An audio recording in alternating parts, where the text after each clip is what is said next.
பாத்தீங்கன்னா ஒரு 2 நண்பர்கள் பாலைவனத்துல போய்கிட்டு இருக்காங்க. ஒரு தரைக்கடியில ஒரு புதையலை பார்க்காங்க. ஒரு தங்கம், ஒரு பெரிய ஒரு புதையலை பார்க்காங்க.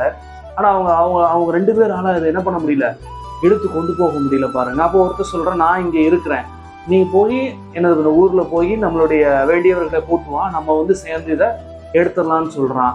ஓகேன்னு சொல்லிட்டு இன்னொருத்தர் ஓகேன்னு சொல்லிட்டு கிளம்பி போயிட்டான்.